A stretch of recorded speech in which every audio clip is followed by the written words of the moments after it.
السلام عليكم ورحمة الله تعالى وبركاته. أعوذ بالله من الشيطان الرجيم. بسم الله الرحمن الرحيم. والتين والزيتون وطور سينين وهذا البلد الأمين إن الله وملائكته يصلون على النبي يا أيها الذين آمنوا صلوا عليه وسلموا تسليما اللهم صل على محمد وعلى آل محمد كما صليت على إبراهيم وعلى آل إبراهيم إنك حميد مجيد اللهم بارك على محمد وعلى آل محمد كما باركت على إبراهيم وعلى آل إبراهيم إنك حميد مجيد সকল প্রশংসার মালিককে আল্লাহ, সকল ক্ষমতার উৎসকে আল্লাহ, কেউ যেটা পারে না পারে কে আল্লাহ, সে আল্লাহর জন্য পড়ছি আমরা আলহামদুলিল্লাহ। আওয়াজ করে পড়েন রব্বানা লাকাল হামদ হামদান কাসীরান তাইয়িবান মুবারাকান ফীহি ইয়া রাব্বি লাকাল হামদু কামা ইয়ানবাগি লিজালালি ওয়াজহিকা ওয়া আযীমি সুলতানিকা লাকাল হামদু বিল ঈমান লাকাল হামদু বিল ইসলাম লাকাল হামদু বিল কোরআন। আমরা প্রশংসা করলাম কার? সব সময় প্রশংসা করব কার? আল্লাহর প্রশংসা করলে লাভ না লস? আল্লাহ বলে যদি আমার নেয়ামতের প্রশংসা করো আমি নেয়ামত বাড়িয়ে দেব, আর যদি নাশুকরি করো আমি এমন আযাব দেব জেনে রেখো ইন্না বাতশা রাব্বিকা লাশাদীদ, নিশ্চয়ই তোমার রবের পাকড়াও, তোমার রবের অ্যাটাক পানিশমেন্ট বড় ডেঞ্জারাস। কারণ আমি আল্লাহ সব সময় ধরি না, ধরলে ছাড়ি না, ধরে ধরে ধরে না, ধরলে আল্লাহ ছাড় দেয় কিন্তু ছেড়ে দেয় না, ঠিক কিনা? আমরা পুলিশকে যতটুকু ভয় পাই আল্লাহরে তার অর্ধেকও ভয় পাই না, তাই না? পুলিশ দেখলে অনেক ভয় পাই, র্যাব দেখলে অনেক ভয় পাই, বন্দুকের নল যদি মাথায় কেউ ধরে অনেক ভয় পাই, এর অর্ধেক আল্লাহরে ভয় পাই না, কারণ দেখি না যে। তো এই সব কিছুর চাইতে বেশি ভয় পাইতে হবে কাকে? আর সব সময় প্রশংসা করতে হবে কার? আল্লাহ এত নেয়ামত আমাদেরকে দিয়েছেন, এই নেয়ামতগুলো গুণে শেষ করা যাবে না। বিষ্ণু বলেছেন সব সময় তোমার জিহ্বাটাকে আল্লাহর জিকির আর প্রশংসা দিয়ে ভিজিয়ে রাখো। কি করবেন?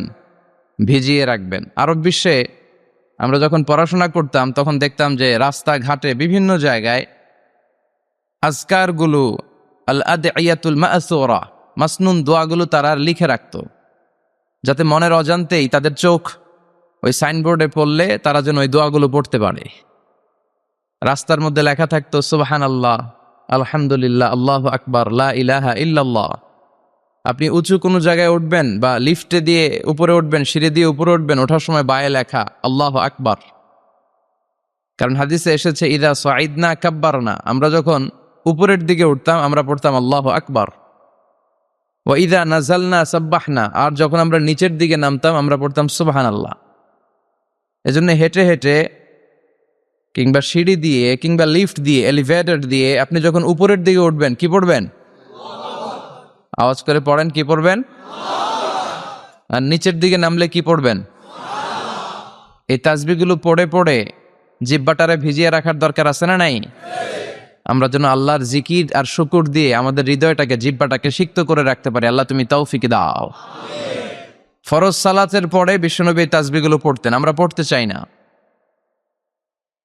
আল্লাহ রাসূল সাল্লাল্লাহু আলাইহি ওয়াসাল্লাম সালাম ফেরানোর পরে পড়তেন আল্লাহু আকবার, 3 বার পড়তেন আস্তাগফিরুল্লাহ আস্তাগফিরুল্লাহ আস্তাগফিরুল্লাহ, সুবহানাল্লাহ 33 বার, আলহামদুলিল্লাহ 33 বার, আল্লাহু আকবার 33 বার, লা ইলাহা ইল্লাল্লাহু ওয়াহদাহু লা শারীকা লাহু লাহুল মুলকু ওয়া লাহুল হামদু ওয়া হুয়া আলা কুল্লি শাইইন কাদির। আয়াতুল কুরসি পড়তেন, লম্বা লম্বা অনেক দোয়া করতেন। এগুলো আমরা করি না, আমরা ছোট্ট একটা মোনাজাতের জন্য পাগল হয়ে যাই, তাই না? আসসালামু আলাইকুম ওয়া রাহমাতুল্লাহ, আসসালামু আলাইকুম ওয়া রাহমাতুল্লাহ, আল্লাহুম্মা আমিন বিরহমাতিকা ইয়া আরহামার রাহিমিন, তাই না? আমিন ইয়া আরহামার রাহিমিন। তো হইলো কিছু? তাড়াহুড়ো করবেন না, তাসবিহ পড়বেন, জিকিরগুলো পড়বেন, এগুলো আপনার অন্তরটাকে সিক্ত রাখে। ফরজ সালাতের পরে আয়াতুল কুরসি পড়তে হয়। মান কারাআ আয়াতাল কুরসি দুবুরা কুল্লি সালাতিন মাকতুবা লাম ইয়ামনাহু মিন দুখুলিল জান্নাতি ইল্লাল মাউত। প্রত্যেক ফরজ সালাতের পরে যে আয়াতুল কুরসি পড়ে তার জান্নাতে ঢোকার ব্যাপারে কোনো বাধা থাকে না একটি জিনিস ছাড়া, সেটা হলো তার মৃত্যু। লোকটা মরে না তাই জান্নাতে যায় না, মরলেই জান্নাতি। প্রত্যেক ফরজ সালাতের পরে আয়াতুল কুরসি পড়বেন তো? আর সর্বাবস্থায় বেশি বেশি করে পড়বেন আস্তাগফিরুল্লাহ। কি পড়বেন? আমার সাথে আওয়াজ করে পড়েন আস্তাগফিরুল্লাহ, আর আওয়াজ করে পড়েন আস্তাগফিরুল্লাহ। বেশি বেশি যারা ইস্তেগফার পড়ে তাদের 5টা লাভ। আওয়াজ করে বলতে হবে কয়টা? নাম্বার 1, মান লাজিমাল ইস্তিগফার জাআলাল্লাহু লাহু মিন কুল্লি দীকিন মাখরাজা। যে সব সময় ইস্তেগফারের সাথে লাজিমা মানে লেগে থাকে, আঠার মতো। কিসের মতো? চুইংগাম খান না আপনারা? চুইংগাম যদি হাতের মধ্যে লাগান আঠার মতো লেগে থাকে না? বাচ্চারা আবার দুষ্টামি করে চুইংগাম খেয়ে আরেকজনের চুলের মধ্যে লাগাই দেয়, আছে না নাই? তখন সরিষার তেল দিয়ে ছুটাইতে হয়, তাই না? তো মান লাজিমাল ইস্তিগফার, যে ইস্তিগফারের সাথে আঠার মতো লেগে থাকে, সে 5টা জিনিস পায় জীবনে। চিল্লায় বলেন না কয়টা? 1 নাম্বার, জাআলাল্লাহু লাহু মিন কুল্লি দীকিন মাখরাজা। সব বিপদ থেকে তার উদ্ধার করে কে? আল্লাহ। আমাদের জীবনে বিপদ আপদ আছে না নাই? কম না বেশি? কত বিপদ, কত ধরনের বিপদ। যে কোনো সময় দুর্ঘটনা হতে পারে, রোড অ্যাক্সিডেন্ট, আছে না নাই? যে কোনো সময় গুম হয়ে যেতে পারেন, আপনারা খুঁজে পাবেন আপনার স্বজনরা। যে কোনো সময় ক্রস ফায়ারের মধ্যে পড়তে পারেন, ঠিক কিনা? যে কোনো সময় বজ্রপাতে আপনি নিহত হতে পারেন, ভূমিকম্পের মাঝখানে পড়তে পারেন, 2 জন কোবাকবি লাগছে, আপনি মাঝখানে, হইতে পারে না? জাআলাল্লাহু লাহু মিন কুল্লি দীকিন মাখরাজা। এরকম সব ধরনের বিপদ থেকে তারা রক্ষা করবে কে? আল্লাহ। যদি ইস্তিগফারের সাথে আঠার মতো লেগে থাকা যায়। এ হলো নাম্বার 1। নাম্বার 2, ওমিন কুল্লি হাম্মিন ফারাজা। যে সব সময় আঠার মতো ইস্তিগফারের সাথে লেগে থাকবে, আল্লাহ তাকে দুশ্চিন্তা থেকে মুক্তি দিবেন, তার কোনো টেনশন থাকবে না। সুবহানাল্লাহ পড়েন। আমাদের জীবনে টেনশন আছে না নাই? জীবন নিয়ে টেনশন, মরণ নিয়ে টেনশন, ক্যারিয়ার নিয়ে টেনশন, বাড়ি ভাড়ার টেনশন, বিদ্যুৎ বিলের দাম বেড়ে যাচ্ছে টেনশন, ঘরের মধ্যে শান্তি নাই টেনশন, দ্রব্যের দাম বাড়তেছে, বেতন কমতেছে টেনশন, ঠিক কিনা? এই টেনশন থেকে আপনাকে মুক্ত রাখবে কে? আল্লাহ। নাম্বার 3, ওয়ায়ারযুকহু মিন হাইসু লা ইয়াহতাসিব। এমন জায়গা থেকে আল্লাহ আপনাকে রিজিকের ব্যবস্থা করবে আপনি কল্পনাই করতে পারবেন না। রিজিক দেওয়ার মালিক কে? আল্লাহ। কেউ যেটা পারে না, পারে কে? এমন জায়গা থেকে তিনি রিজিক দিবেন আপনি কল্পনাই করতে পারেন না, আপনি হিসাবই করেন না যে এখান থেকে কিছু রিজিক আমি পাবো, কিন্তু আল্লাহ ব্যবস্থা করে দিয়েছে। সুবহানাল্লাহ পড়েন। 4 নাম্বার, যতক্ষণ ইস্তিগফারের সাথে আঠার মতো লেগে থাকবেন আল্লাহর কোনো শাস্তি আপনার উপর আসবে না। ওমা কানাল্লাহু মুআযযিবাহুম ওয়া হুম ইস্তাগফিরুন। যতক্ষণ আপনি ইস্তিগফার পড়বেন আল্লাহর আযাব আপনারে পাকড়াও করবে না। 5 নাম্বার হচ্ছে আল্লাহ আপনাকে মুস্তাজাবুদ দাওয়া বানিয়ে দিবে। মুস্তাজাবুদ দাওয়া মানে এমন ব্যক্তি, যেই ব্যক্তি দোয়া করা মাত্রই দোয়া কবুল করে কে? আল্লাহ। সবসময় ইস্তিগফার পড়তে রাজি আছেন তো? আপনারা ইমাম আহমদ ইবনে হাম্বলের নাম শুনেছেন? আমরা ইসলামে 5টা মাযহাবের প্র্যাকটিস করি, কোরআন সুন্নাহর আলোকেই আমরা করি। হানাফি, শাফিঈ, মালিকি। 4 নাম্বারটা আপনারা বলেন। হাম্বলি, হানাফি, শাফিঈ, মালিকি, তারপরে হাম্বলি। এই হাম্বলি মাযহাবের ধারক এবং বাহক ইমাম আহমদ ইবনে হাম্বল। উনি অনেক বড় যুগ শ্রেষ্ঠ মুহাদ্দিস ছিলেন। একক স্বতন্ত্র হাদিসের কিতাব হিসেবে পৃথিবী খ্যাত যে হাদিসের কিতাবটা, যেটার মধ্যে সবচাইতে বেশি সংখ্যক হাদিস আনা হয়েছে, মুসনাদ আহমদ ইবনে হাম্বল, এটার রচয়িতা উনি। সুবহানাল্লাহ পড়েন। প্রায় 40,000 হাদিসের কালেকশন ওই কিতাবের ভেতরে আছে। এই হাদিস কালেকশনের জন্য ইমাম আহমদ ইবনে হাম্বল বছরের পর বছর, যুগের পর যুগ, শহর থেকে গ্রাম, গ্রাম থেকে শহর চষে বেরিয়েছেন। ওনার শেষ জীবনটা উনি হাদিস সংগ্রহের কাজে ব্যয় করেছেন। একবার এক সফরে তিনি রাত্রিবেলা বেরোলেন। ইস্তেগফার পড়লে যে কি করে মানুষ মুস্তাজাবুদ দাওয়া হয় শুনেন। রাত্রিবেলা সফরে তিনি বেরোলেন, হাদিস সংগ্রহের সফর। পথিমধ্যে এক মসজিদে মাগরিবের নামাজ পড়লেন, এশার নামাজ পড়লেন। প্রচন্ড শীত। তিনি ভাবলেন আজকের রাতটা মসজিদেই কাটায় দেই, ফজরের সালাত পড়ে তারপরে বেরোবো। ব্যাগ থেকে কাঁথা বের করে তিনি শুয়ে পড়লেন। কিন্তু মসজিদের দারোয়ান এসে বলে, মসজিদে তো থাকা যাবে না, আপনি বের হন। ইমাম আহমদ ইবনে হাম্বল বললেন, আমি বৃদ্ধ মানুষ, প্রচন্ড শীত, কই যাব? আমি ফজরেরও মুসল্লি, ফজর নামাজ এই মসজিদে পড়বো, আমারে বাজান তুমি থাকতে দাও। দারোয়ান বলেন, নো, থাকা যাবে না, মসজিদে থাকা যাবে না, বের হন, না হলে গাঠটি সহ বের করে দেব। চিনে নাই এটা যে ইমাম আহমদ ইবনে হাম্বল, সে বুঝতে পারে নাই। তো দারোয়ানের সাথে সুবিধা করতে না পেরে ইমাম আহমদ ইবনে হাম্বল ব্যাগ নিয়ে বেরোয় গেলেন। প্রচন্ড শীত, কাঁপছেন। হঠাৎ দেখে সামনে এক বাজার। ওই বাজারে এক খাব্বাজ বসে আছে। খাব্বাজ মানি রুটি বিক্রেতা। খাব্বাজ মানি যুবক, একজন রুটি বিক্রেতা, রুটি বিক্রি করে। যে যুবককে সালাম দিলেন, আসসালামু আলাইকুম। যুবক পড়লো, আলাইকুম আসসালাম। ইমাম আহমদ ইবনে হাম্বল বলল, যুবক, আমি মুসাফির মানুষ, থাকার জায়গা নাই, প্রচন্ড শীত। এই যে তুমি চুলার মধ্যে উনুনে রুটি বানাচ্ছ, আমি যদি তোমার চুলার পাশে বসে রাতটা কাটাই, তোমার কোনো সমস্যা হবে? যুবক বলেন, নো, কোনো সমস্যা নাই। আহলান ওয়া সাহলান ওয়া মারহাবান বিক, খোশ আমদেদ, সুস্বাগতম, আসেন। আপনি আমার চুলার পাশে বসে আগুন পোহালে আমার সমস্যা কি? আসেন, আসেন, বসেন, আপনি মুরব্বী মানুষ। ইমাম আহমদ ইবনে হাম্বল আল্লাহ শুকরিয়া করে চুলার পাশে বসে শীতের রাতে চুলা থেকে তাপ নিচ্ছেন, আগুন পোহাচ্ছেন। আর তিনি দেখতে লাগলেন যুবক আটা দিয়ে রুটি বানায় আর পড়ে আস্তাগফিরুল্লাহ, রুটির খামির বানায় আর পড়ে আস্তাগফিরুল্লাহ, গোল গোল করে খামির দিয়ে দলা বানিয়ে সাজিয়ে রাখে আর পড়ে আস্তাগফিরুল্লাহ, রুটি বেলুন দিয়ে বলে এটারে চুলার ভেতরে ঢুকায় আর কি পড়ে আস্তাগফিরুল্লাহ। ক্রেতা আসলে ক্রেতাকে রুটি দেয় আর পড়ে, ক্রেতার হাত থেকে টাকা নিয়ে ক্যাশ বক্সে রাখে আর কি পড়ে। ইমাম আহমদ ইবনে হাম্বল তো অবাক, ঘটনা কি? আসার পর থেকে এই যুবকটারে দেখতেছি খালি পড়ে আস্তাগফিরুল্লাহ, আস্তাগফিরুল্লাহ। তিনি কৌতূহল বশত বললেন, যুবক, মা লাকা ইয়া শাব দাইমান তাকরাউনা আস্তাগফিরুল্লাহ, হে যুবক, তোমার ঘটনাটা কি? আসার পর থেকেই তুমি শুধু দেখতেছি পড়তেছো আস্তাগফিরুল্লাহ, আস্তাগফিরুল্লাহ, কারণটা কি? যুবক বলে, আমি সবসময় ইস্তেগফারের সাথে আঠার মতো লেগে থাকি, আর লেগে থাকার কারণে এর বরকতে আল্লাহ আমাকে মুস্তাজাবুদ দাওয়া বানিয়ে দিয়েছে। মানে আল্লাহ আমাকে এমন বানিয়েছে যে আমি দোয়া করা মাত্রই আমার দোয়া কবুল করে কে? আল্লাহ।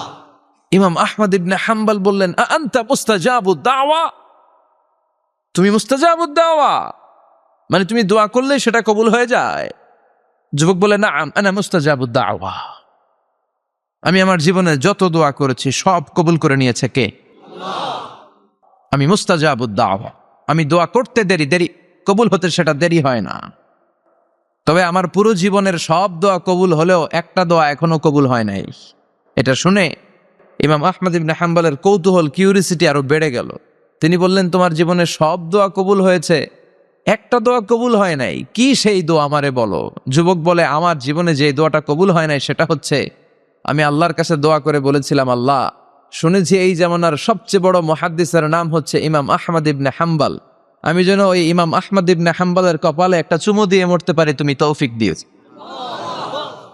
ইমাম আহমদ ইবনে হাম্বল নিজেকে আর ধরে রাখতে পারলেন না, চোখের পানি ছেড়ে দিলেন, যুবককে জড়িয়ে ধরলেন আর বললেন, ইয়া শাব, আহমদ ইবনে হাম্বলের কপালে চুমু দেওয়ার জন্য আহমদ ইবনে হাম্বলের দরবারে তোমার যাওয়ার দরকার নাই, আহমদ ইবনে হাম্বল নিজেই তোমার দরবারে ছুটে এসেছে। আনাল আহমদ ইবনে হাম্বল, আমি নিজেই আহমদ ইবনে হাম্বল। চিল্লায় পড়েন আল্লাহু আকবার।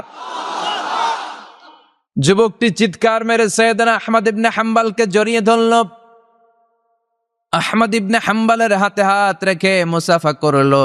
আহমদ ইবনে হাম্বলের কপালে একটা চুমু এঁকে দিল আর বলল, ইয়া আহমদ ইবনে হাম্বল, এই ইস্তেগফারের কারণে আমার জীবনের সব দোয়াই কবুল হয়ে গিয়েছে। আপনি সব সময় যদি ইস্তেগফারের সাথে লেগে থাকেন, আপনারে মুস্তাজাবুদ দাওয়া বানাবে কে? এজন্য অবসরে যখন কোনো কাজ থাকে না, বেশি বেশি ইস্তেগফার পড়া যাবে না? ইস্তেগফারের সাথে আঠার মতো লেগে থাকা যাবে না? আওয়াজ করে পড়েন আস্তাগফিরুল্লাহ। আরো জোরে পড়েন আস্তাগফিরুল্লাহ। আরো জোরে পড়েন আস্তাগফিরুল্লাহ। আল্লাহ আমাদের ইস্তেগফার তুমি কবুল করো। আরো জোরে পড়ি আমিন। আসলে আমরা আল্লাহর নামের 3টা তাকবীর পড়ব। 3টা তাকবীর পড়ে আমরা কোরআনের তাফসিরের দিকে যাব। আমি পড়ব লিল্লাহি তাকবীর, আপনারা পড়বেন আল্লাহু আকবার। আওয়াজ করে পড়তে হবে। আল্লাহ বলেছেন ওয়ারাব্বাকা ফাকাব্বির, তোমার রবের নামের বড়ত্বের ঘোষণা দাও। আমার সাথে সাথে পড়েন আল্লাহু আকবার, আল্লাহু আকবার, আল্লাহু আকবার। আসুন আমরা সরাসরি কোরআন থেকে কিছু কথা শুনি। আমি শারীরিকভাবে আজকে একটু অসুস্থ। আমি আল্লাহর কাছে সুস্থতা কামনা করছি যে অল্প কিছুক্ষণ যেন কোরআন থেকে কিছু কথা আপনাদেরকে শোনাতে পারি, এবং আপনাদের কাছে দোয়া চাই যেন আজকের এই শেষ রজনীতে আমরা এমন কিছু কথা শুনতে পারি যে কথাগুলো আমাদের দুনিয়া এবং আখিরাতে কল্যাণকর হবে, নাজাতের ওসিলা হবে। আমরা পড়ি আমিন। অনেক লম্বা একটা সফর দিয়ে এসেছি। সফরে সফরে আমাদের দিন কেটে যায়। Life passes and time flies, সময় চলে যায়, জীবন কেটে যায়। তো এই সফরগুলো যেন আল্লাহ ইসলামের জন্য কবুল করে। আমি আমার খুতবার শুরুতে সূরাতুত তিন থেকে তেলাওয়াত করেছি। আসুন এই সূরাটি থেকে আমরা কিছু কথা শুনি, আমলের নিয়তে, ইখলাসের নিয়তে। সূরাটার নাম হচ্ছে সূরাতুত আত-তিন। সবাই বলেন সূরার নাম কি? এটি মাক্কি সূরা। কি সূরা? এই সূরার আয়াত সংখ্যা 8টি। কয়টি? আমরা জানি কোরআনের সূরাগুলো 2 ভাগে বিভক্ত, একটা মাক্কি, একটা মাদানী। সেই হিসেবে এই সূরাটি মাক্কি। এই সূরাটি কি? মাক্কি। কোরআনের চ্যাপ্টারগুলো নিয়ে মাঝে মাঝে ভাববেন যে কত ধরনের চ্যাপ্টার আল্লাহ দিলেন। সূরাকে আরবিতে বলে চ্যাপ্টার। সূরাকে আরবিতে কি বলে? তাহলে আওয়াজ করে উত্তর দেন তো, কোরআনের ভেতরে চ্যাপ্টার আছে কয়টা? 114টা। এই চ্যাপ্টারের নাম দিলেন তিনি ফলের নামে। সুবহানাল্লাহ পড়েন। 3 মানে ডুমুর ফল। 3 মানে কি? ডুমুর ফল। খেয়েছেন কখনো?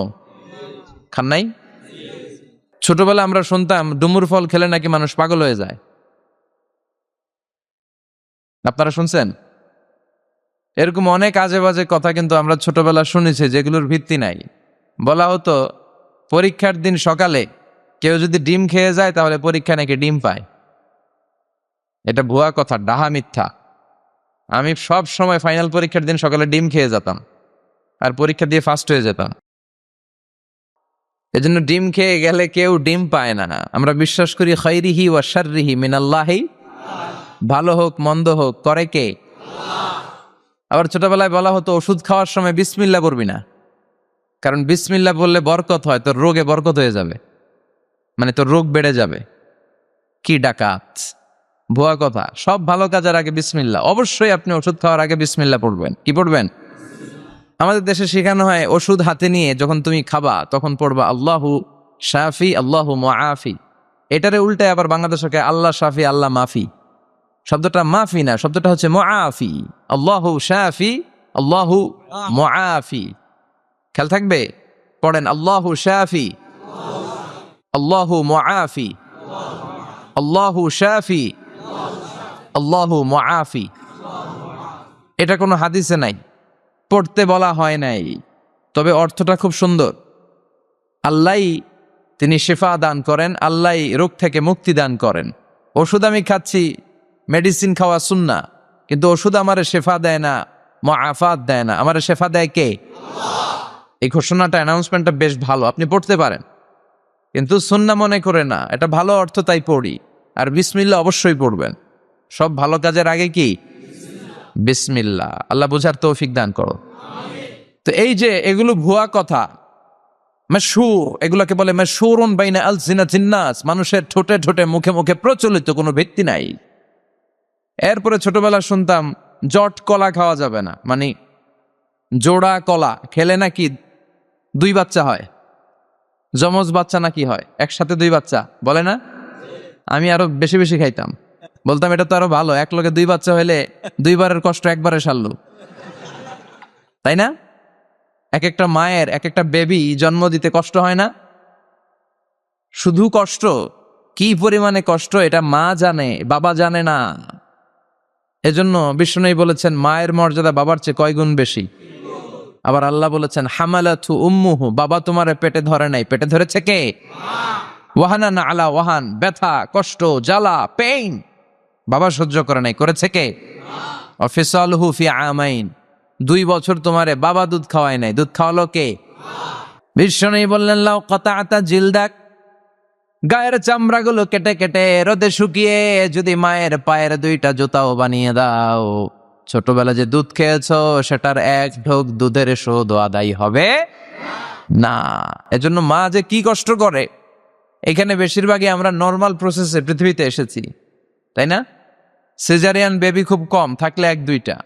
নর্মাল প্রসেসে একটা বাচ্চাকে ডেলিভারি করতে একটা মায়ের যে কত কষ্ট হয় আপনি কল্পনাই করতে পারবেন না। চিকিৎসা বিজ্ঞান বলে একজন সুস্থ মানুষ ব্যথার একটা ইউনিট আছে, মাত্রা, ব্যথা মাপার একক, 45 ইউনিট পেইন বা ব্যথা একজন মানুষ সহ্য করতে পারে। ব্যথার তীব্রতা বা মাত্রা যদি 45 ইউনিটের বেশি হয়, যদি ছাড়িয়ে যায়, হয় লোকটা বেহুশ হবে নয় মরে যাবে।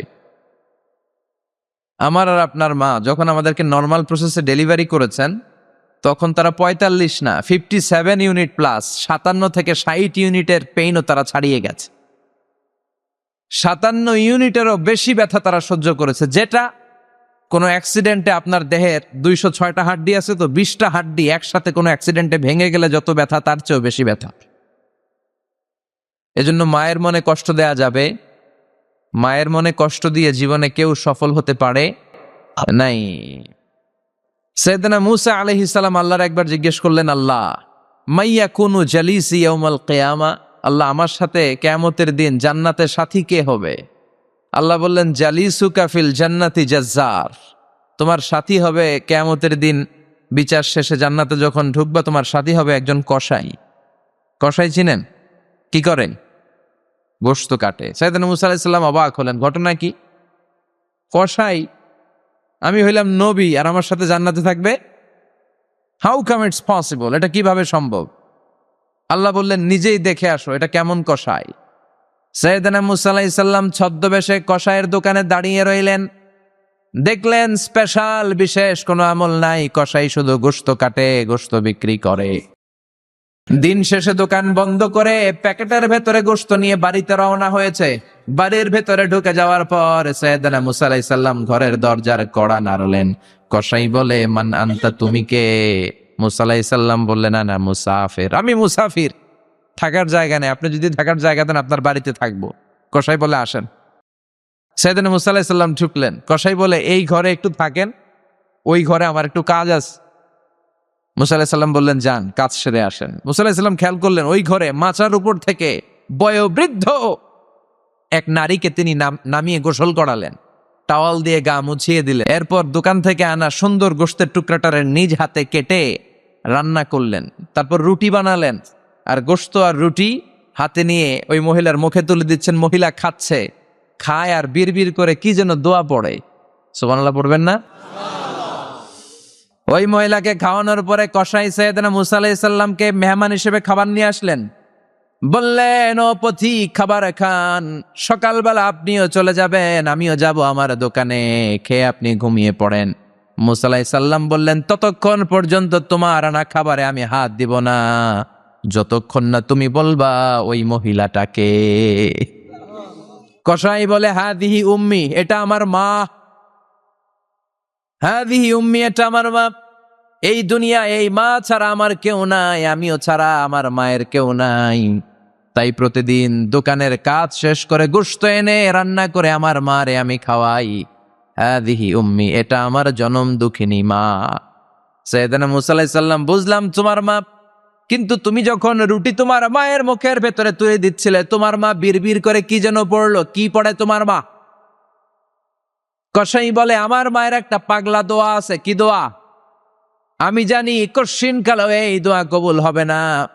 আবেগের বশবর্তী হয়ে প্রতিদিন আমার মা আমার খেদমতে আমার উপর এত সন্তুষ্ট হয়ে যায়, এত খুশি হয়ে যায়। আমার মা প্রতিদিন বলতে থাকে, আল্লাহুম্মা জাআল ইবনি জালিসা মূসা ইয়াউমাল কিয়ামা। ও আল্লাহ, আমার ছেলের খেদমতে আমি এত সন্তুষ্ট, আমার ছেলের উপর আমি এতটাই রাজি খুশি। শুনেছি এই জামানার সব চাইতে বড় পয়গাম্বার, বনি ইসরাইলের সব চাইতে বড় নবী, ওই নবীর নাম নাকি মূসা। ও আল্লাহ, আমি এত কিছু জানি না, এত কিছু বুঝি না, এত কিছু চাই না। তোমার দরবারে শুধু একটাই চাওয়া, একটাই ফরিয়াদ, তুমি আমার ছেলেরে কিয়ামতের দিন মূসার সাথে হাসর নসিব করে দিও। আমার ছেলে কসাই ছেলেটারে তুমি মূসার জান্নাতের সাথী বানিয়ে দিও। আল্লাহুম্মা জাআল ইবনি জালিসা মূসা ইয়াউমাল কিয়ামা। জালিস মানে ফ্রেন্ড, বন্ধু। আল্লাহ, জান্নাতে আমার ছেলেরে তুমি মূসার বন্ধু বানিয়ে দিও। মূসা আলাইহিস সালাম এবার বুঝতে পারলেন। তিনি বললেন, ঘটনা তো এই জায়গায় এতক্ষণে বুঝতে পেরেছি, কেন আমার সাথে মুফাসসির যাবে না, হাফেজে কোরআন যাবে না, শহীদরা যাবে না, ওলিরা যাবে না, নবীরা যাবে না, আমার সাথে জান্নাতে যাবে কসাই। এটা মায়ের দোয়া। কার দোয়া? মায়ের দোয়ার দরকার আছে না নাই? অনেক পাওয়ারফুল মায়ের দোয়াটা। বুলেট মারলে বুলেট মিস হয়, মায়ের দোয়া মিস হয়? ড্রোন হামলা করলে ড্রোন হামলা মিস হয়ে যেতে পারে, কিন্তু মায়ের দোয়া কশিনকালে মিস হয় না। চিল্লায় বলেন ঠিক কি না? মায়ের দোয়াটাও কবুল, বদদোয়াও কবুল। ভয়ঙ্কর কিন্তু। মা দোয়া করলে কবুল হয়, কিন্তু বদদোয়া করলে কবুল হয় না। এরকম হলে it was not a big deal, এটা বড় সমস্যা ছিল না। কিন্তু দোয়া করলেও যেমনি কবুল, বদদোয়াটাও কবুল। এজন্য খবর আছে না নাই? এজন্য মায়ের কাছ থেকে সবসময় দোয়া নিতে হবে। দোয়া নিতে রাজি আছেন? আমাদের সমাজে এরকম অনেক ধরনের কুসংস্কার। 2 কলা খেলে 2 বাচ্চা হয়, তাই না? আসলে কি কথাটা ঠিক? বাচ্চা একটা হবে না, 2টা হবে। ছেলে হবে না মেয়ে হবে, এটা কে দেয়? আবার অনেকের মাথার চুলের মধ্যে 2টা গিট থাকে, আছে না নাই? 2 গিট থাকলে কয় তোর 2 বিয়া, 3 গিট থাকলে 3 বিয়া, গিট নাই কয় তোর বিয়া নাই, আছে না নাই? এগুলো মুসলমান বিশ্বাস করতে পারে? মুসলমান বিশ্বাস করে একজনকে, তিনি কে? তো এই 3 ফল, এটা খেলে মানুষ পাগল হয়ে যায় না। এটা স্বাস্থ্যকর একটা খাবার। বাংলাদেশের 3 আর আরব দেশের 3-এর পার্থক্য আছে। আরব দেশের 3 খুব সুস্বাদু। তো এই 3-এর নামে আল্লাহ একটা সূরা দিলেন। সূরার নাম হচ্ছে সূরাতুত তিন। সূরার নাম? এরকম অনেক নামে আল্লাহ সূরা দিয়েছেন। খেয়াল করে দেখবেন, মানুষের নামে সূরা দিয়েছেন, সূরাতুল ইনসান, সূরাতুন নাস। আবার ইন্ডিভিজুয়াল 6 জন পুরুষ মানুষের নামে সূরা দিয়েছেন, 6 জন নবীর নামে, একজন ওলির নামে। সূরা হুদ, সূরা ইউসুফ, সূরা ইউনুস, সূরা মুহাম্মদ, সূরা ইব্রাহিম, সূরা নূহ, আছে না নাই? আবার সূরা লোকমান, আছে না নাই? মানুষের নামে সূরা, তাই না? তো 7 জন পুরুষের নামে সূরা, আর মাত্র 1 জন নারীর নামে আল্লাহ সূরা দিলেন। বলেন তো এই সূরাটার নাম কি? মারিয়াম। তো রেশিওটা কম হয়ে গেছে না? পুরুষ 7 জন, নারী 1 জন। নারীরা যাতে রাগ না করে, নারীদেরকে বুঝ দেওয়ার জন্য আল্লাহ সব নারীদের নামে আলাদা একটা সূরা দিলেন। সূরার নাম?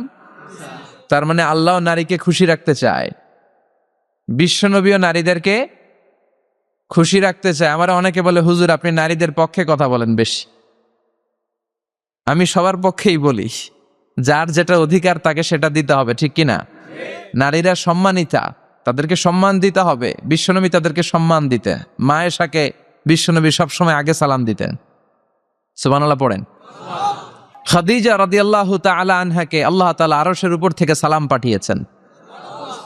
এজন্য নারীদেরকে সালাম দিবেন বেশি বেশি। ঘরে সুখ শান্তি নাই, অনেকে বলে ঘরটা নাকি জাহান্নামের টুকরা, কারণ সালাম নাই। সালাম মানে শান্তি। সালাম মানে কি? সালাম সালাম হাজার সালাম সকল শহীদ স্মরণে, আমার হৃদয় রেখে যেতে চাই তাদের স্মৃতির চরণে। পড়েন আমিন। সালাম মানি? চিল্লায় বলেন। জান্নাতীরা যখন জান্নাতে ঢুকবে, ফেরেশতারা জান্নাতীদেরকে কি বলবে? সালাম, শান্তি। Enter the paradise with peace and security. শান্তি এবং নিরাপত্তার সাথে জান্নাতে ঢুকে যা। এজন্য ঘরটারে শান্তিময় বানাতে চাইলে সালাম দিতে হবে। কি দিতে হবে? আজ থেকে স্ত্রীকে সালাম দিবেন তো ইনশাল্লাহ? পড়েন। আমার মাইকের আওয়াজ যদি বোনদের কানে যায়, মাদের কানে যায়, আপনাদেরও বলি, আপনারাও আগে আগে সালাম দিবেন। এই দৃশ্য বাচ্চারা দেখলে বাচ্চারাও সালাম শিখবে, ঠিক কিনা? মা খাদিজার ব্যাপারে আল্লাহ বলেছেন, জিব্রাইল তুমি যে খাদিজারে আমার পক্ষ থেকে সালাম দিয়ে দাও, আর খাদিজারে বলে দাও জান্নাতে খাদিজার জন্য এমন ঘর আমি প্রিপেয়ার করে রেখেছি যেই ঘরের ভিতরে কোনো নয়েজ নাই, কোনো আওয়াজ নাই, কোনো ডিস্টার্ব নাই, আছে শান্তি। সুবহানাল্লাহ। কারণ বিশ্বনবীর জন্য খাদিজা নিজের ঘরটার এরকম নয়েজহীন, কোলাহল মুক্ত, শান্তিময় করে রেখেছিলেন। বিশ্বনবী কোলাহলপূর্ণ দাওয়াতি কাজ শেষ করে যখন ঘরে যেতেন, কলিজাটা ঠান্ডা হয়ে যেত। বিশ্বনবীর জন্য এমন একটা ঘর রেখেছিলেন মা খাদিজা, ওই ঘরে বিশ্বনবী যখন প্রবেশ করতেন, বাইরে যত মারপিট হয়েছে, মারামারি হয়েছে, কাফেরদের যত অত্যাচার সহ্য করেছে, ঘরে ঢোকার সাথে সাথে নবী সব ভুলে যেতে। এত মায়া, শান্তি, প্রশান্তির ঘর খাদিজা বানিয়েছিল। এজন্য আল্লাহ বলেছে, জিব্রাইল খাদিজারে বলো, খাদিজার জন্য এমন জান্নাত আমি রেখেছি যে জান্নাতে কোনো সাউন্ড নাই, আওয়াজ নাই, ডিস্টার্ব নাই, কোলাহল নাই, কোনো নয়েজ নাই। চিল্লায় পড়েন আল্লাহু আকবার। এজন্য মায়েরা খাদিজার জীবনী থেকে শিক্ষা, স্বামীর জন্য ঘরটারে প্রশান্তিপূর্ণ করে রাখবেন। প্রশান্তির একটা জায়গা যেন হয়। কানের কাছে এসে বেশি বেশি ঘ্যান ঘ্যান করেন না। ঘরে ঢুকলেই চাল নাই, ডাল নাই, এটা লাগবে, ওইটা লাগবে, ছেলের ওইটা লাগবে। আস্তে আস্তে অনেক স্বামী হার্ট অ্যাটাক করে স্ত্রীর কারণে, জানেন ঠিক কিনা? ওই কয় ঠিক, সবাই ভুক্তভোগী, কমন পড়ে গেছে। দুই পক্ষরেই বললাম, স্বামীরাও সালাম দিবেন, স্ত্রীরাও দিবেন। সালাম মানে শান্তি, তো ঘরটারে শান্তি দিয়ে ভরে দিবে কে? আর একে অপরের প্রতি শ্রদ্ধাবোধ রাখবেন। তো নারীদেরকে খুশি করার জন্য আল্লাহ সূরা দিলেন, সূরাতুন নিসা। প্রাণীদের নামে অনেক সূরা আছে, সূরাতুল বাকারা আছে না নাই? বাকারা মানে কি? গাভী। গাভীর দুধ খাবেন। বিষ্ণু বলেছেন, গরুর গোশত খেয়েও কম, দুধ খেয়েও বেশি।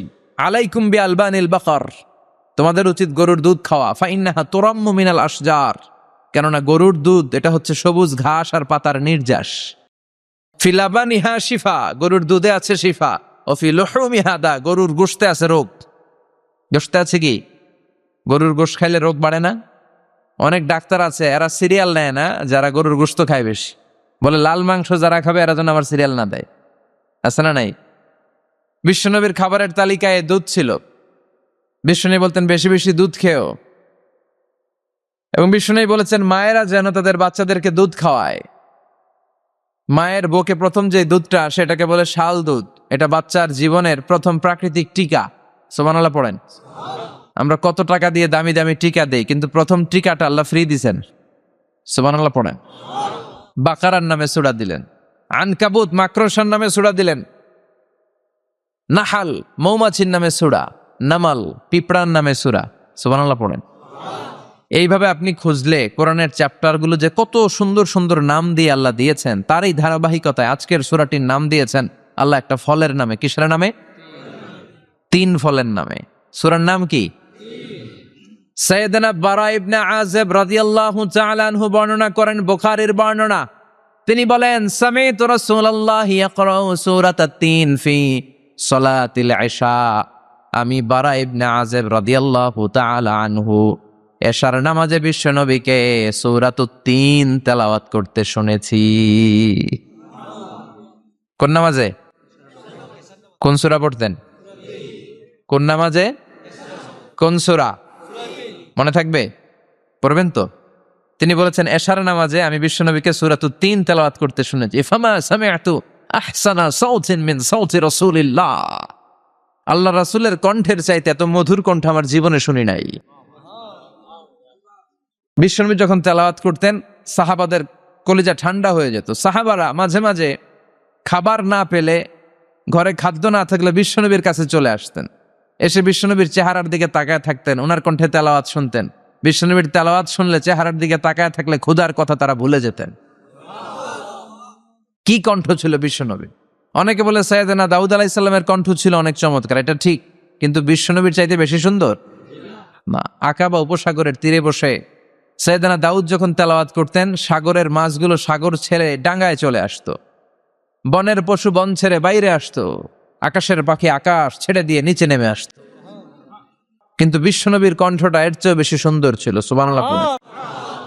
বিশ্বনবী সারাদিন যে কোরআনের আয়াতগুলো নাজিল হয়েছে, প্রত্যেক রাত্রে এশার নামাজের পর ঘরের মধ্যে বসে বসে আয়াতগুলো তেলাওয়াত করতেন। আর মক্কার আবু জাহেল, উতবা, সাইবা, ওয়ালিদ ইবনে মুগীরা সবাই লুকিয়ে লুকিয়ে তেলাওয়াত শোনার জন্য বাড়ির চিপায় চলে আসতো।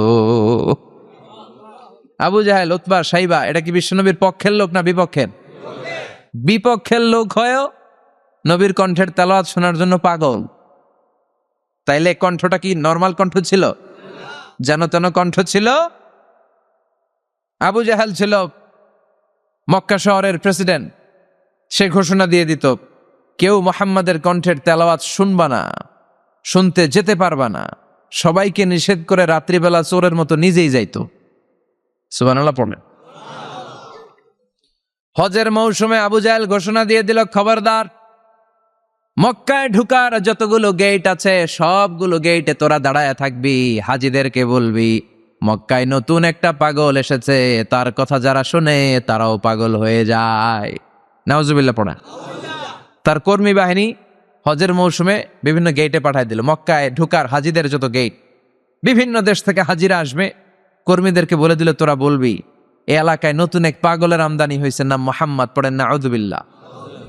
যারাই এই মুহাম্মাদের কণ্ঠের তেলাওয়াত শুনে তারাও পাগল হয়ে যায়। আদেশ অনুযায়ী কর্মীরা মক্কার গেটে দাঁড়িয়ে দাঁড়িয়ে হাজিদেরকে বলল, হাজি সাহেব হজে যান, জমজম খান, খেজুর খান, হজ করেন, সমস্যা নাই, কিন্তু নতুন এক পাগল আসছে, এই পাগলের নাম মুহাম্মদ। এই পাগলের কাছে যারা যায় হেরাও পাগল হয়ে যায়। হাজি সাহেবরা কোনোদিন এই মুহাম্মদ নামটা শোনে নাই, এই প্রথম শুনলো। শুই নাই মনে মনে কয়, যেদিকে যাব আর নাই যাব, আগে মুহাম্মাদের কাছে যাব। সবার আগে কার কাছে যাব? কারণ মানুষের একটা অভ্যাস হচ্ছে, আল ইনসানু হারিসুন আলা মা মুনিয়া, মানুষের যেটা করতে নিষেধ করা হয় বেশি ওইটা মানুষ করে বেশি। মনে মনে হাজিরা বলে, তোমরা নিষেধ করছো তো অবশ্যই যাব, দেখি এই মুহাম্মদটা কে। তার মানে আমাদের বিরুদ্ধে অপপ্রচার করলে এটা আমার পক্ষের প্রচার হয়ে যায়। সুবহানাল্লাহ পড়েন। ইসলামের বিরুদ্ধে অপপ্রচার করলে এটা কি হয়ে যায়?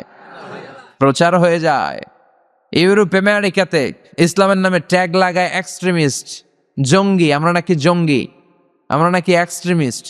তো যারা সিভিলিয়ান আছে, খ্রিস্টিয়ান সিভিলিয়ান, ইউরোপ আমেরিকার সাধারণ জনগণ, তারা ভাবে ঘটনা নাকি মুসলমানদের বিরুদ্ধে এত কথা কেন? তারা ইসলাম নিয়ে গুগলে সার্চ করে, বিভিন্ন বই পড়ে, কোরআনের ইংলিশ ট্রান্সলেশন পড়ে। আগে তারা ইসলাম সম্পর্কে জানতো না, কিন্তু সবাই যখন বলা শুরু করছে জঙ্গি জঙ্গি জঙ্গি, ইসলাম মানেই জঙ্গি, তখন তারা ইসলাম সম্পর্কে পড়তে শুরু করে দিয়েছে। পড়তে পড়তে ইসলামের সুন্দর বাণীগুলো পড়ে ওদের হৃদয় ঠান্ডা হয়ে যায়। যাদের নসিব ভালো, অনেকে কালিমা পড়ে মুসলমান হয়ে যায়। ইউরোপ আমেরিকাতে মুসলমানের সংখ্যা দিন দিন বাড়ছে। মাঝে মাঝে পত্র পত্রিকায় দেখবেন যে কনভার্টেড মুসলমান, ও মুসলমান, ও মুসলমান। ধারণা করা হচ্ছে 2070 সালের মধ্যে ইউরোপ আর আমেরিকায় মুসলমান হয়ে যাবে সংখ্যাগরিষ্ঠ। খ্রিস্টানদের ছাড়িয়ে মুসলমানদের সংখ্যা ইউরোপ আমেরিকায় বেড়ে যাবে। সুবহানাল্লাহ পড়েন। সেই দিন বেশি দূরে নয় যেদিন কালেমার পতাকা হোয়াইট হাউসের উপরে শোভা পাবে। ঘোষণাটা কার? চিল্লায় বলেন, ওয়াদাটা কার? আবু জাহেল ঘোষণা দিয়েছে কেউ যেতে পারবে না, কিন্তু লুকিয়ে লুকিয়ে নিজেই যায়। একটা নির্ধারিত সময়ে বিশ্বনবী তেলাওয়াত করতেন, আর ওই তেলাওয়াতের সময় আবু জাহেল, উতবা, সাইবা, ওয়ালিদ ইবনে মুগীরা সবাই লুকিয়ে লুকিয়ে বিশ্বনবীর ঘরের চারদিকে কান পেতে মধুর কণ্ঠের তেলাওয়াত শুনতো। ফ্রি ফ্রি আরামসে শুনতো এই তেলাওয়াত। বিশ্বনবীর তেলাওয়াত যখন শেষ হয়ে যেত, এরা ভাগলপুর দিত দৌড়। ফিরে যাওয়ার রাস্তা থাকতো একটা, কয়টা? দেখা হয়ে যেত। একজন আরেকজনকে দোষারোপ করতো। আবু জাহেল বলতো, কিরে তোরা আসলি কেন? ওরা বলে, তুই এলি কেন? দিনের বেলা ভাষণ দেশ মোহাম্মদের বিরুদ্ধে, রাত্রেবেলা চোরের মতো তুই আসিস কেন? একে অপরকে দোষারোপ করে। আবু জাহেল বলে, ঠিক আছে, কাল থেকে আমিও আসবো না, তোরাও আসবি না। চল আমরা শপথ নেই যে কেউ আসবো না। দস্তখত দে, সিগনেচার দে, যেই আসবে তার মাথার চুল কামিয়ে আলকাতরা মেখে মক্কার বাজারে ঘুরিয়ে ঘুরিয়ে অপমান করা হবে। সবাই রাজি। আবু জাহেল বলে, দে, রাজি হইলে সিগনেচার দে। সবাইকে আবু জাহেল্লা, তুই নেতা, তুই আগে দে। আবু জাহেল 1 number, number 2 Utba, number 3 Saiba, সবাই সিগনেচার। কালকে কেউ যাবে না, কেউ যাবে না। দিন গড়িয়ে রাত আসে, বিশ্বনবীর যখন তেলাওয়াত করার টাইম, ওই টাইমে আবু জাহেলের তেলাওয়াত শোনার প্যারা উঠছে। যারা সিরিয়াল দেখে, সিরিয়াল দেখার প্যারা আছে না একটা, 9টায় সিরিয়াল শুরু হবে, 8:30 থেকে প্যারা ওঠে। কথা কন, আমার সিরিয়াল শেষ হয়ে গেল, সব কাজ বাদ দে, তাড়াতাড়ি টিভির সামনে বস, আছে না নাই? আবু জাহেলেরও প্যারা উঠছে, তেলাওয়াত শোনার প্যারা। টসিং অ্যান্ড টার্নিং, বিছানায় এপাশ ওপাশ করে আর মনে মনে ভাবে, হায় রে, আর তো সময় নাই, এই তো শুরু হয়ে যাবে একটু পরে মোহাম্মদের তেলাওয়াত, না গেলে তো বড্ড মিস হয়ে যাবে। যাই আজকে যেরকম দস্তখত নিছি আর ধমক দিছি, কেউ যাবে না, আমি নিশ্চিত কেউ যাবে না, আমি একটু যাই। উতবা, সাইবা, ওয়ালিদ ইবনে মুগীরা প্রত্যেকেই প্রত্যেকের ঘর থেকে এই একই কথা ভাবছে যে আজকে তো যেই থ্রেড দিছে আবু জাহিল্লাই, আজকে কেউ যাবে না, আমি একটু যাই। সুবহানাল্লাহ পড়ুন। আজকেও সবগুলো যে হাজির, বিশ্বনবী মন্ত্রমুগ্ধ করা সুরের ঝংকার তুলে তেলাওয়াত করছেন, আর সবগুলো মন্ত্রে মুগ্ধর মতো তেলাওয়াত শুনছে।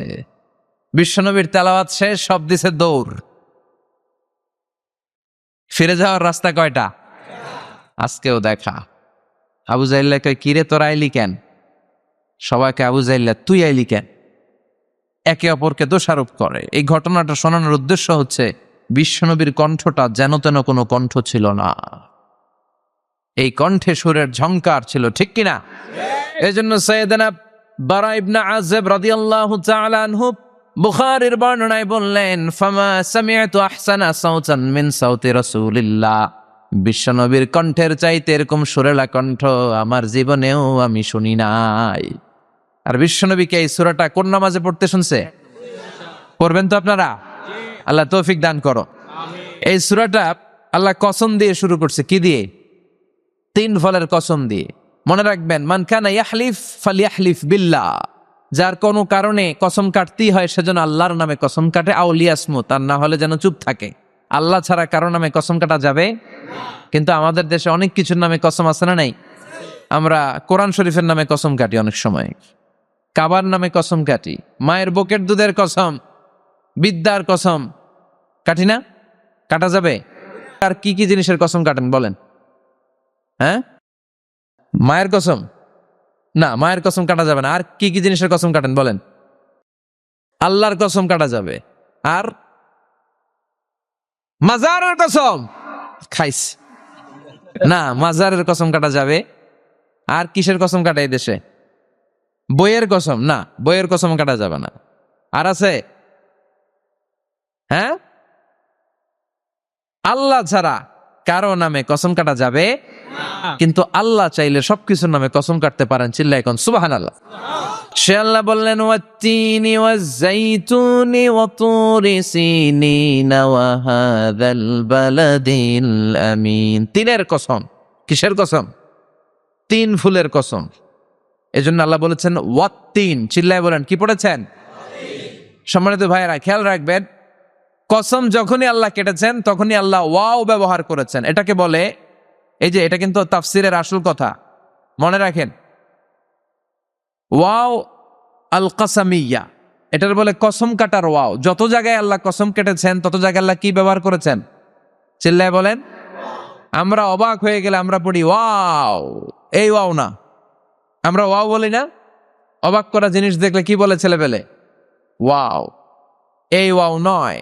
তো যত জায়গায় কসম তত জায়গায় ওয়াও। সবাই বলেন, যত জায়গায় কসম তত জায়গায়।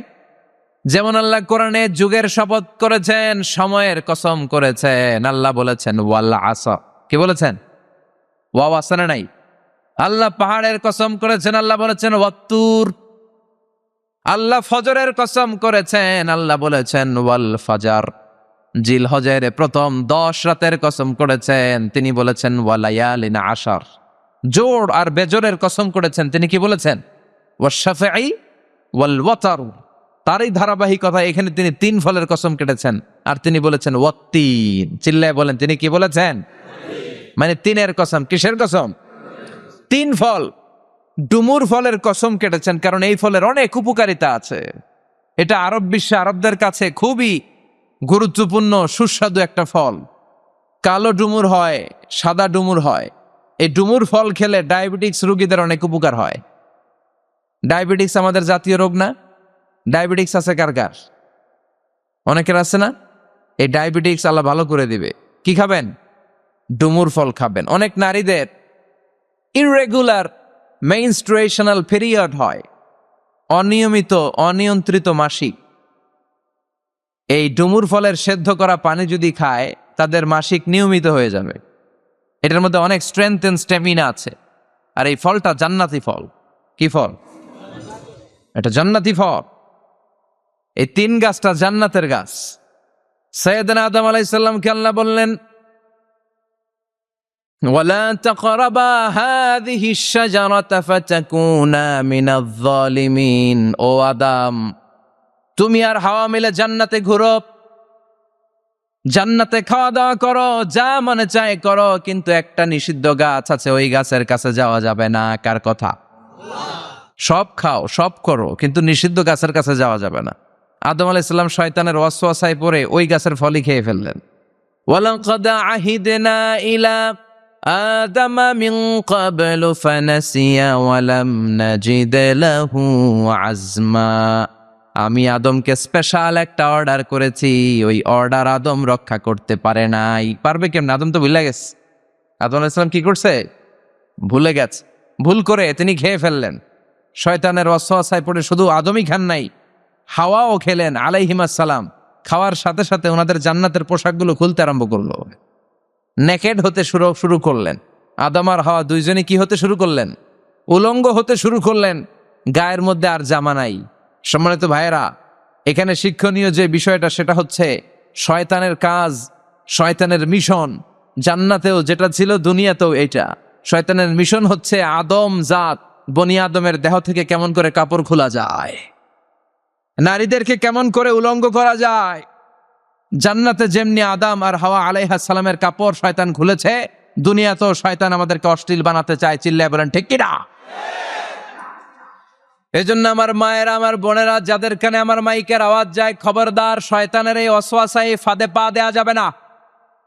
শয়তান চেয়েছে জান্নাতে কেমন করে মা হাওয়ার কাপড় খুলে ফেলা যায়, দুনিয়াতেও শয়তান চায় কেমন করে আপনাদেরকে নেকেড বানানো যায়। ঠিক কিনা? বাংলাদেশে নারীদের কাপড় এখন দেহের মধ্যে বাড়ছে নাকি কমছে?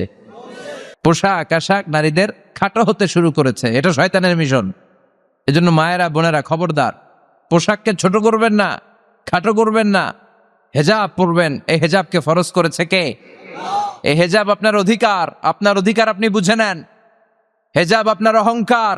এই হেজাব হচ্ছে আপনার আভিজাত্যের প্রতীক। চিল্লায় বলেন ঠিক কিনা? নারী অধিকারের যারা কথা বলে, নারী আন্দোলনের কথা যারা বলে, তাদের কথায় কান দিবেন না। এরা বক্তব্যের মঞ্চে উঠে নারীর অধিকারের কথা বলে, কিন্তু তাদের ঘরেই নারীরা বেশি নির্যাতিতা। তাদের ঘরের কাজের মেয়েগুলাই বেশি নির্যাতিতা। চিল্লায় কোন ঠিক কিনা? তারাই লোহা গরম করে কাজের মেয়েগুলোর পিঠে ছ্যাঁক দেয়। তারাই সুযোগ পেলে ধর্ষণে সেঞ্চুরি করতে দ্বিধাবোধ করে না। চিল্লায় কোন ঠিক কিনা? শয়তানের মিশন জান্নাতে ছিল যেটা, দুনিয়াতেও এটা। পোশাক কি করে আলাদা করা যায়? এই জন্য হেজাব যেন আমরা ভুলে না যাই। হেজাব আপনার আভিজাত্যের প্রতীক, আপনার সৌন্দর্য, আপনার সম্ভ্রম, আপনার স্ট্যাটাস তো আপনার হেজাবের মধ্যে শোভা পায়। ঠিক কিনা? কিন্তু দিনকে দিন পোশাক ছোট হতে শুরু করেছে। নতুন নতুন অনেক পোশাক বেরোয় নারীদের। কি পোশাক আছে বলেন তো একটা? হ্যাঁ, পাখি। আর কি আছে? লেহেঙ্গা আর কিরণমালা। আর এগুলো পড়বেন না, হেজাব পড়বেন। হেজাবে একটা নারীকে যত সুন্দর, রূপবতী, গুণবতী, সুস্নিগ্ধা লাগে, অন্য কোনো পোশাকে লাগে? আল্লাহ আমাদেরকে বোঝার তৌফিক দান করুন। সাইয়েদনা আদম আলাইহিস সালাম, হাওয়া আলাইহিস সালাম জান্নাতের ভেতরে যখন উলঙ্গ হয়ে গেল, লজ্জাস্থান ঢাকার জন্য জান্নাতের বিভিন্ন গাছের দিকে দৌড়ায়। দৌড়িয়ে দৌড়িয়ে যেই গাছের পাতা দিয়ে তারা সেদিন লজ্জাস্থান ঢেকেছিল, ওই গাছের নাম ছিল 3 গাছ। কি গাছ? ওই 3-এর কসম কোরআনে কেটেছে কে? সেজন্য আল্লাহ বললেন, ওয়াত্তিনি ওয়াজ্জাইতুনি ওয়া তুরি সিনিনা ওয়া হাযাল বালাদিল আমিন। সুবহানাল্লাহ পড়ে। 3-এর কসম, জাইতুনের কসম। জাইতুন মানে জলপাই। আওয়াজ করে বলতে হবে, জাইতুন অর্থ খাইছেন? জলপাইয়ের আচার খাই না আমরা? জাইতুন মানে জলপাই, ইংরেজিতে বলে অলিভ। তবে আমাদের জলপাই আর আরব দেশের জলপাই একটু গুণগত পার্থক্য আছে। আরব দেশের জলপাই একটু ছোট হয়, আমাদের গুলা সাইজে বড় হয়। আরব দেশের জলপাই একসাথে অনেকগুলা খাওয়া যায়, আর আমাদের দেশের জলপাই আবার 2-3টার বেশি খাওয়া যায় না, অনেক টক না।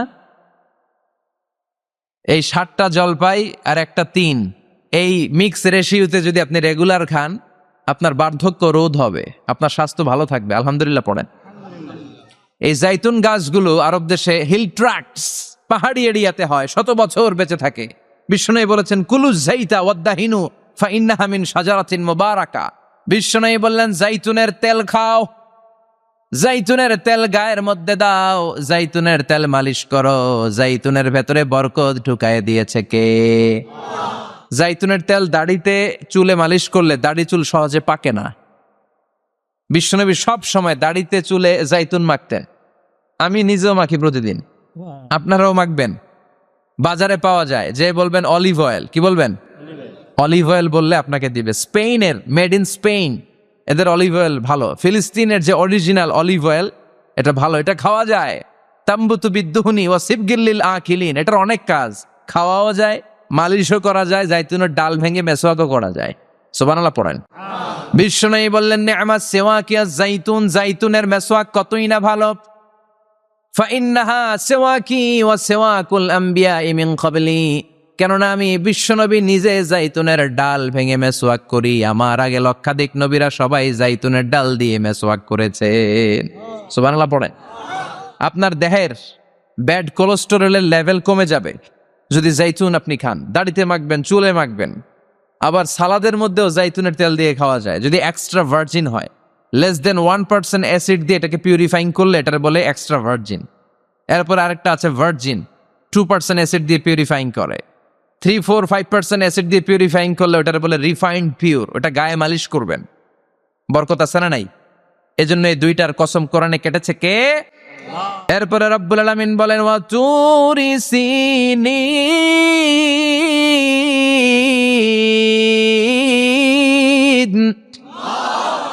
আমি তিনার জাইতুনের কসম যেমনি কোরআনের মধ্যে করলাম, সাথে সাথে তুর পাহাড়ের কসম কাটলাম। সুবহানাল্লাহ পড়েন। সাউথ সাইনা, দক্ষিণ সিনাইয়ে এই তুর পাহাড়ের অবস্থান। মিশরে 2টা জেলা আছে, উত্তর সিনাই, দক্ষিণ সিনাই। এই দক্ষিণ সিনাইতে 2285 মিটার উঁচু এই পাহাড়। সাইয়েদনা মুসা আলাইহিস সালাম এই পাহাড়ে উঠে কথা বলতেন কার সাথে? তাওরাতের মতো কিতাবকে আল্লাহ তাআলা কাঠের তক্তার মধ্যে লিখে এই পাহাড়ের উপর নাজিল করেছে। কাঠের তক্তা চিনেন? কাঠ দিয়ে মোটা মোটা তক্তা বানায় না? আল্লাহ নিজ হাতে তাওরাত লিখে এই কাঠের তক্তাগুলো সাইয়েদনা মুসা আলাইহিস সালামকে দিলেন, বললেন যাও, এটার মধ্যে হেদায়েত আছে, নূর আছে, বুরহান আছে, নিয়ে যাও, বনি ইসরায়েলের কাছে দাওয়াতের বাণী পৌঁছে দাও, তুমি বার্তাবাহ, যাও।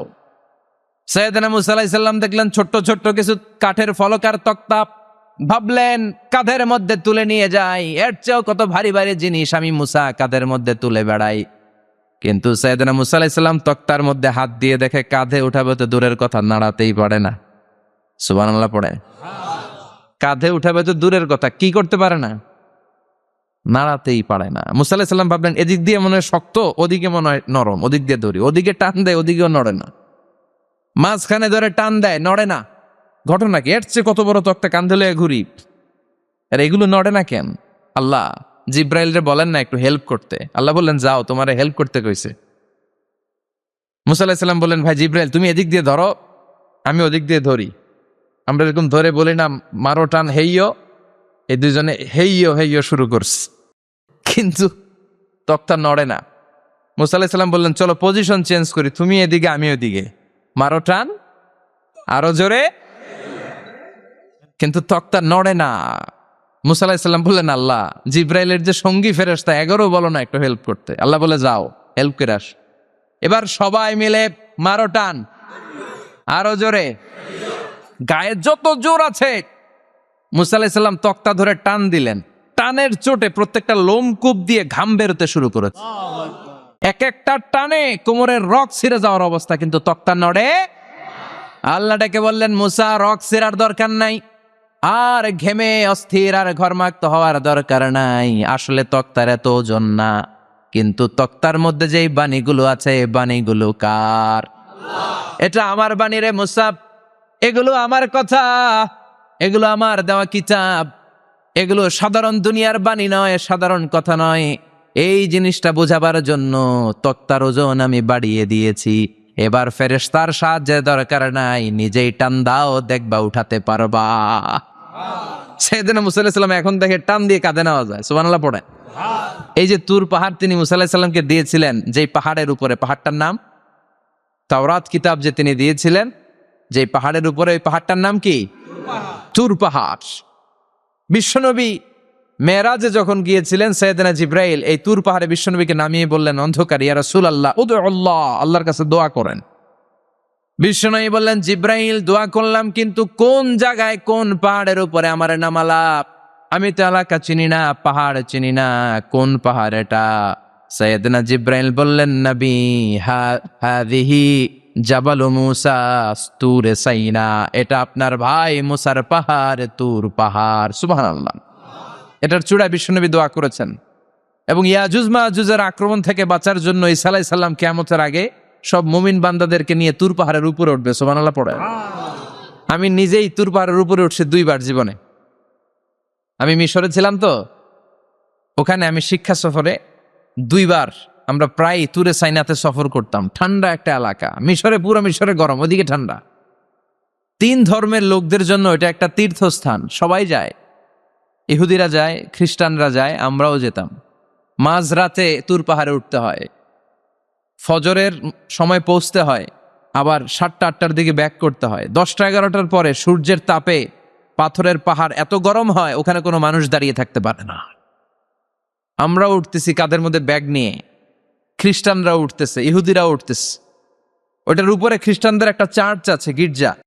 ইহুদিদের আছে একটা ছোট্ট সিনাগগ। ইহুদিরা যে জায়গায় নামাজ পড়ে ওটারে কি বলে? সিনাগগ।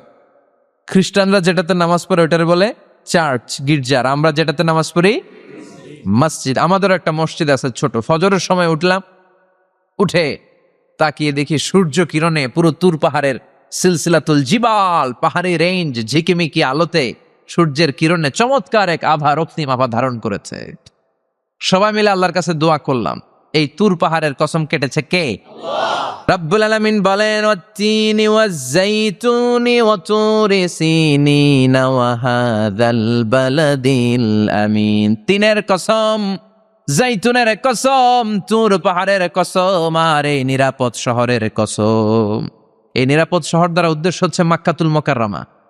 নিরাপদ শহর দ্বারা কোন শহর উদ্দেশ্য? মাক্কা। যে মক্কার আগের নাম ছিল বাক্কা। মক্কার আগের নাম সবাই বলেন বাক্কা। মক্কার নামে আল্লাহ কোরআন একটা সূরা দিয়েছে, সূরার নাম সূরাতুল বালাদ। লা উকসিমু বিহাযাল বালাদ ওয়া আনতা হিল্লুম বিহাযাল বালাদ। সুবহানাল্লাহ পড়ে। আবার এই শহরের নাম দিলেন আল্লাহ উম্মুল কুরা, জনপদ সমূহের মা। এই শহরের মধ্যে যারাই প্রবেশ করবে নিরাপত্তা দিবে কে? আবার এই শহরের মাঝখানে আল্লাহ এমন একটা ঘর তৈরি করেছে, গোটা বিশ্বের সব মুসলমান ওই ঘরের দিকে মাথা নুইয়ে সেজদায় লুটিয়ে পড়ে। সুবহানাল্লাহ পড়েন। ইন্না আউওয়ালা বাইতি উদিআ লিন-নাস লাল্লাযী বিবাক্কাতা মুবারাক। এই কাবা ঘরকে কেন্দ্র করে প্রতিদিন 120টা রহমত নাজিল হয়। চিল্লায় বলেন তো কয়টা? 60 লিত তাইফিন, 60টা রহমত যারা তাওয়াফ করে তাদের জন্য। 40 লিল মুসাল্লিন, 40টা রহমত যারা নামাজ পড়ে তাদের জন্য। 60 আর 40-এ কত? বাকি আছে কয়টা? ওয়াল 20 লিন-নাযিরিনা ইলাল কাবা, বাকি 20টা রহমত যারা তাওয়াফও করে না, নামাজও পড়ে না, শুধু কাবার দিকে তাকিয়ে থাকে। সুবহানাল্লাহ পড়েন। আবার কাবার 4টা কর্নার আছে, একটা কর্নারের ভেতরে একটা পাথর আছে, এটাকে বলে ব্ল্যাক স্টোন কর্নার, হাজরে আসওয়াদের পাথর। এই পাথরে যেই চুমো দেয়, পাথর ওই চুমোদানকারীর জীবনের সব গুনাহ টেনে শুষে সব নিয়ে যায়। কিয়ামতের দিন আল্লাহ হাজরে আসওয়াদের 2টা ঠোঁট দিবেন, 2টা চোখ দিবেন, আর দাঁড় করিয়ে দিবেন। আল্লাহর সামনে দাঁড়িয়ে দাঁড়িয়ে হাজরে আসওয়াদ সুপারিশ করবে, আল্লাহর কাছে বলবে, আল্লাহ এই লোকটা আমারে চুমু দিয়েছে, তার জন্য জাহান্নামের আগুন হারাম করে দাও। এই হাজরে আসওয়াদ পাথরের জন্য আমরা চুমু দিতে পারি, আল্লাহ তৌফিক দাও। জোরে বলেন আমিন। এই নিরাপদ শহরের কসম। শহরটার নাম মাক্কা। চিল্লায় বলেন শহরটার নাম। এটার মাঝখানে একটা ঘর আছে, আল কাবা আল মুশাররাফা। লক্ষ লক্ষ মানুষ এই কাবা কেন্দ্রিক প্রতিদিন ছুটতে থাকে। আল্লাহ বলেছেন এটা মাসাবাতান লিন-নাস, মানুষের মিলন কেন্দ্র। লক্ষ লক্ষ মানুষ এই কাবাকে ঘিরে নামাজ পড়ে। প্রতিটা জুমার দিন 10 লাখেরও মোর দেন 1 মিলিয়ন মুসল্লি কাবার চারদিকে জুমার সালাত আদায় করে সুবহানাল্লাহ পড়েন। আজান হওয়া মাত্রই মৌমাছির মতো মানুষগুলো ছুটতে থাকে। কাবার আজান শুনেছেন? আল্লাহু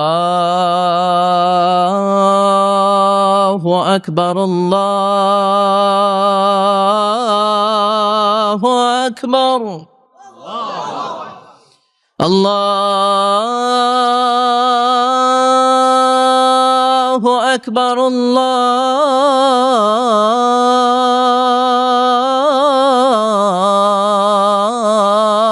আকবার।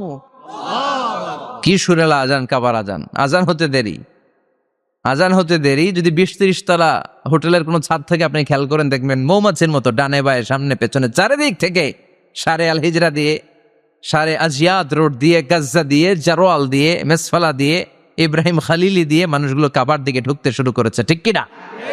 আবার বিশ্বনবী বলতেন, মক্কা তো হাব্বুল বিলাদ ইলাইয়া, মক্কা শহর আমার কাছে সব চাইতে প্রিয় শহর। লাউলা উখরিজিতু লামা খারাজিতু, মক্কার কুরাইশরা কাফেররা যদি এই শহর থেকে জোর করে আমারে বের করে না দিত, আমি কোনোদিন মক্কা ছেড়ে দূরে যেতাম না।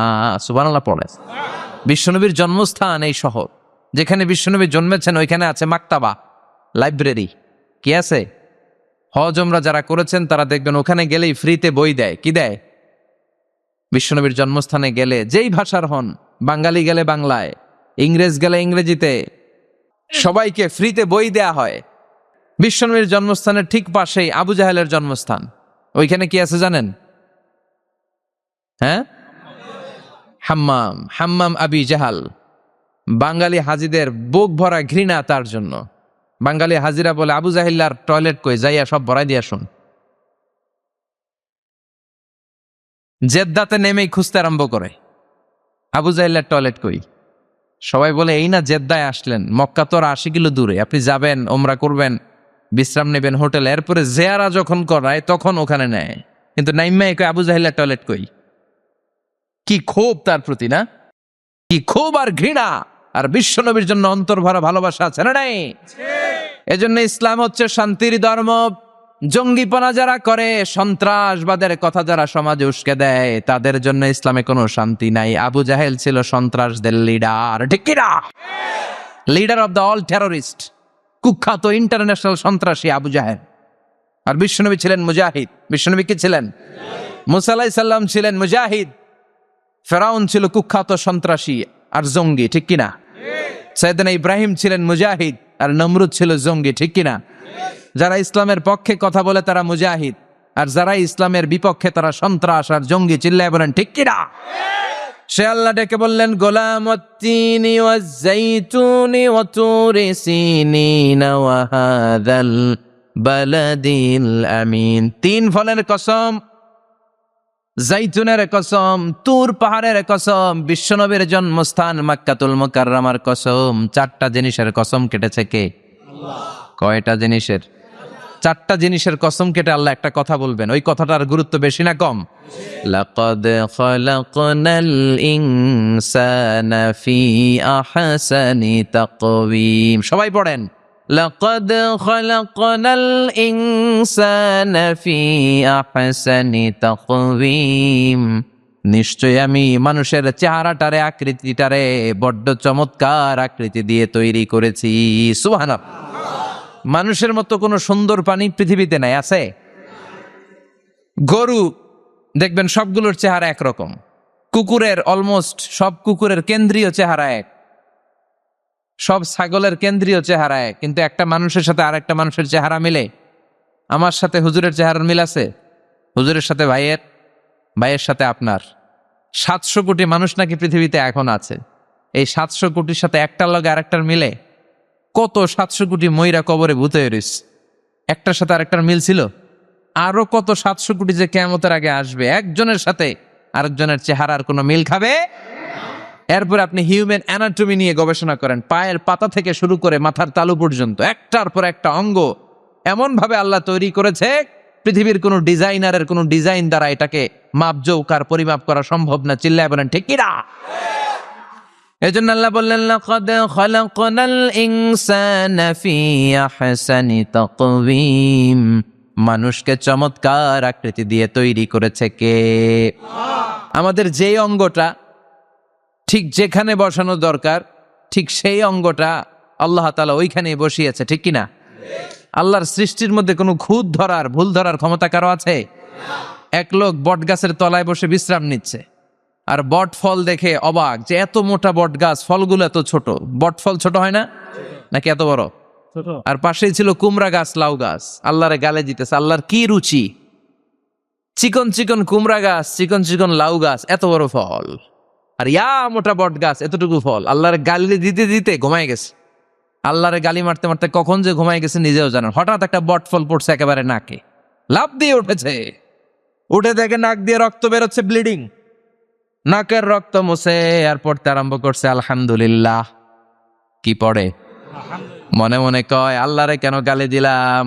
ওই কুমড়া যদি এইখানে হইতো, ওই লাউ যদি এইটার উপরে হতো, কুমড়া যদি একটা নাকের উপরে পড়তো, আমি নিজেই কুমড়া হইয়া যাইতাম, ঠিক কিনা?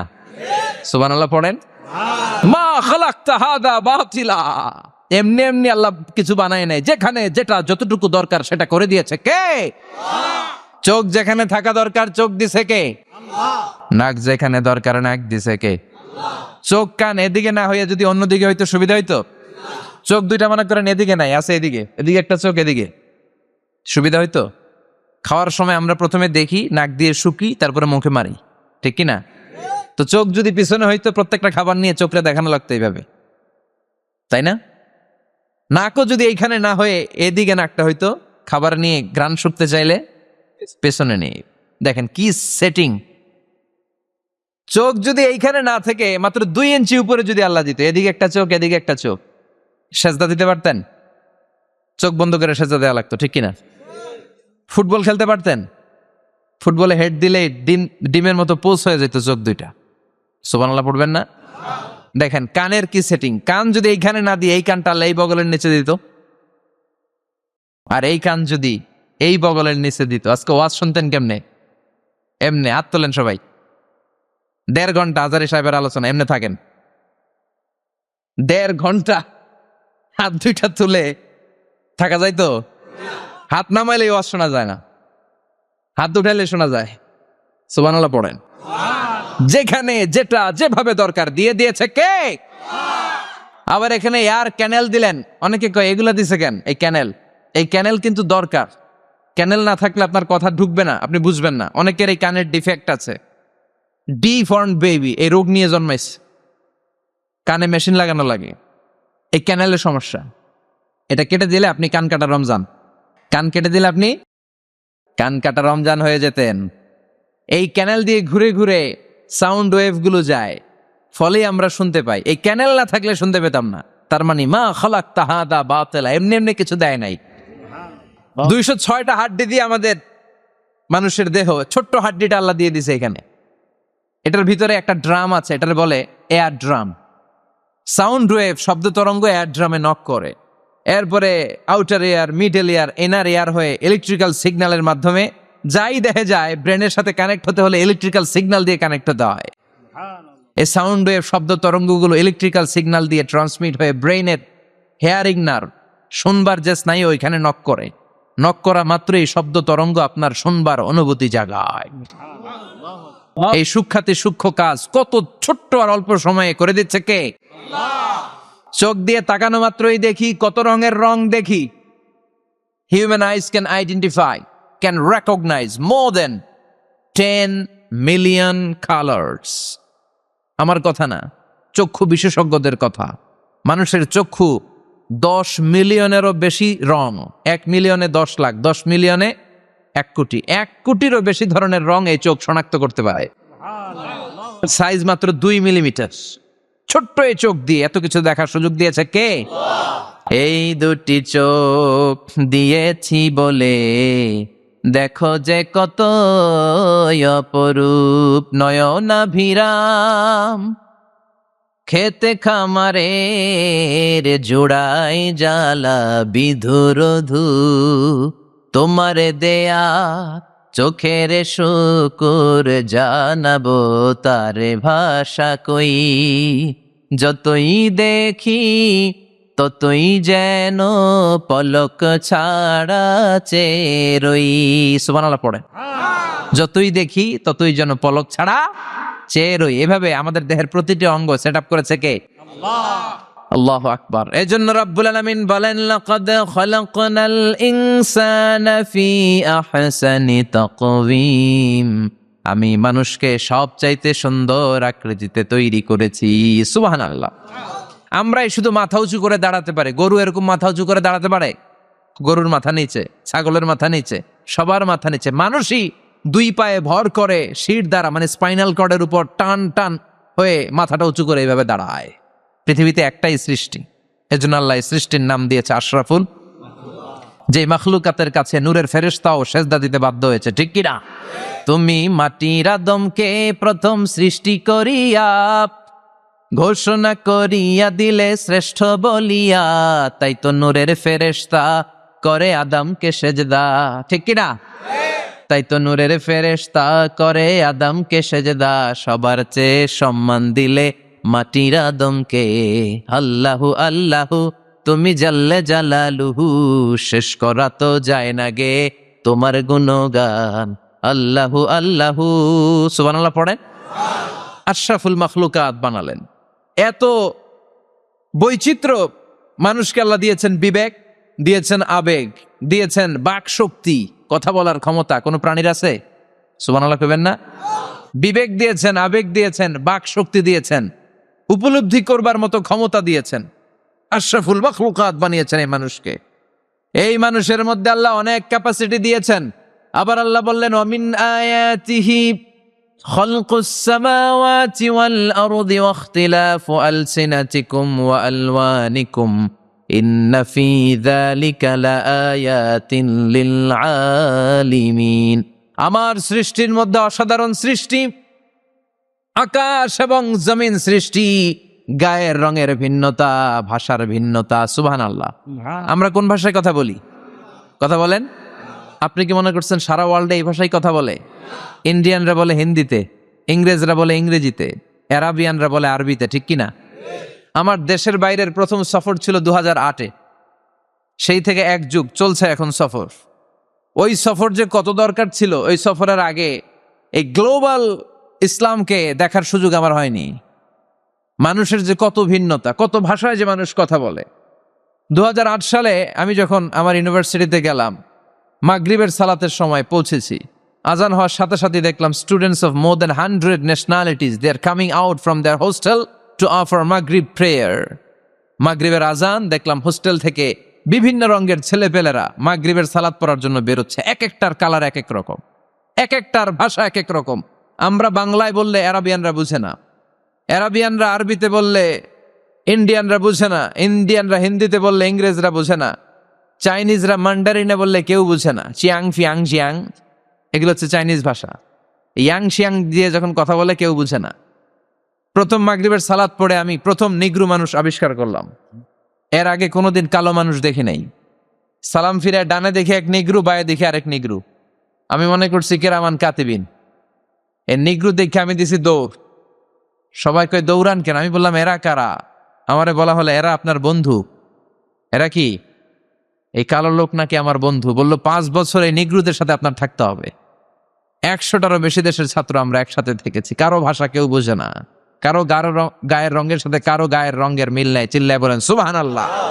এজন্য রব্বুল আলামিন বললেন, লাকাদ খালাকনাল ইনসানা ফি আহসানি তাকওয়িম।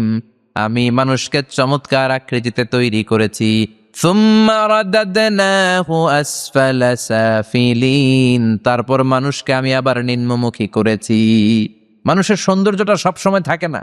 এই যে যুবক অবস্থায় আমাদের কি সুন্দর চামড়া, কি সুন্দর দেহ, বয়স যখন 70-80 হবে এরকম থাকবে? কথা বলেন না। এই কালো দাড়িগুলো সাদা হয়ে যাবে, বয়সের ভারে মিজানুর রহমান আজহারী নুজ্জ হয়ে যাবে, লাঠি লাগবে তখন। তখন স্টেজে উঠবে, হায়াতে বাসায় থাকলে লাঠি নিয়ে উঠতে হবে। কথা কন। আমার নানা ভাইরে দেখতাম গাড়িতে একটা লাঠি রাখতো। পীর সাহেব গোলাম সাদেক সাঈদী গাড়িতে সবসময় লাঠি, এই লাঠি নিয়ে গাড়ি থেকে বেরোতো, লাঠি দিয়ে সিঁড়ি বেয়ে উঠতো, মাঝে মাঝে আমরা ধরেও উঠাতাম। তো উনি কি এরকম ছিল না? একদিন ইয়াং তাগড়া যুবক, রং ধরা যৌবন জং ধরে শেষ, থাকে না। আসফালা সাফিলিন এর দুইটা তাফসীর, একটা হচ্ছে ইলা আরযালিল উমর, সব সময় মানুষ যুবক থাকে না, একটা সময় তারে বৃদ্ধ বানিয়ে দেয় কে? আবার আল্লাহ বুঝালেন মানুষ ভালো হলে অনেক ভালো হয়, খারাপ হলে অনেক খারাপ। মানুষ ভালো হলে ফেরেশতার চেয়ে ভালো, মানুষ খারাপ হলে পশুর চেয়েও খারাপ। কথা বলেন ঠিক কিনা? এক পশু আরেক পশুরে মারে না, এক পশু আরেক পশুরে হত্যা করে না, কিন্তু মানুষ মানুষে মারে কি মারে না?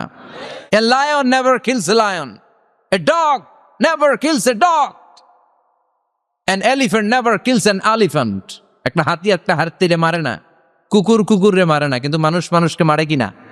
এজন্য আল্লাহ বললেন লাকাদ খালাকনাল ইনসানা ফি আহসানি তাকওয়িম সুম্মা রাদাদনাহু আসফালা সাফিলিন ইল্লাল্লাযীনা আমানু ওয়া আমিলুস সালিহাতি ফালাহুম আজরুন গায়রু মামনুন। দুই শ্রেণীর মানুষের এই বিপদ নাই, যারা ঈমান এনেছে, সৎ কর্ম করেছে। কার কথা? তবে ঈমানটা হতে হবে নির্ভেজাল। ওই ঈমানে শিরকের কোনো ছিটেফোঁটা থাকতে পারবে? তাহলে ওই ঈমান আপনারে মুক্তি দিবে। চিল্লায় বলেন ঠিক কিনা? ওয়া আমিলুস সালিহাত, নেক কাজ করে, সৎ কাজ করে, ফালাহুম আজরুন গায়রু মামনুন, তাদের জন্য এমন প্রতিদান আছে যেটা শেষ হবে না। আমাদের জন্য সবচেয়ে বড় প্রতিদান হচ্ছে জান্নাত। মুমিনের জন্য সবচেয়ে বড় পাওয়া হচ্ছে জান্নাত। চিৎকার করে বলতে হবে সবচেয়ে বড় প্রতিদান কি? মালিক তুমি জান্নাতে তোমার পাশে আমায় একটি ঘর বানিয়ে দিও, একটি ঘর বানিয়ে দিও সে বিভীষিকাময় মহাদিনে, তোমার প্রতিবেশী করে নিও। মালিক তুমি জান্নাতে তোমার পাশে আমায় একটি ঘর বানিয়ে দিও। পড়েন আমিন, চিল্লায় পড়েন আমিন। তার মানে যারা ঈমান আনবে, নেক কাজ করবে, তাদের হারাবার কিছু নাই। চিল্লায় কোন ঠিক কিনা? আমাদের হারানোর কিছু আছে? আমরা মল্লে শহীদ বাঁচলে, মল্লে শহীদ বাঁচলে, এই জন্য ঈমানটা হতে হবে পাকা ঈমান। ঈমানদার কখনো পথ হারায় না। ঈমানদার ভরসা রাখে কার উপর?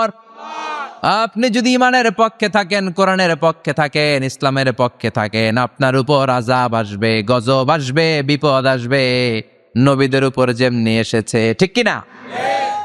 ঝুঁকি যদি আসে, ভয় যদি আসে, আপনার উপর আযাব যদি আসে, শাস্তি যদি আসে, অত্যাচার আসে, মুমিন কখনো ভয় পায়? কথা বলেন। মুমিন কখনো পথ হারায় না, মুমিন কখনো আশা ছাড়ে না। চিল্লায় বলেন ঠিক কিনা? কারণ মুমিন খুব ভালো করে জানে রাত্রি যত গভীর হয়, সুবহে সাদিকের সময় কাছে আসতে থাকে। কথা বলেন। গর্ভবতী মায়ের পেটের ব্যথা যত বাড়তে থাকে, নতুন মেহমান আসার সময় কাছে আসতে থাকে।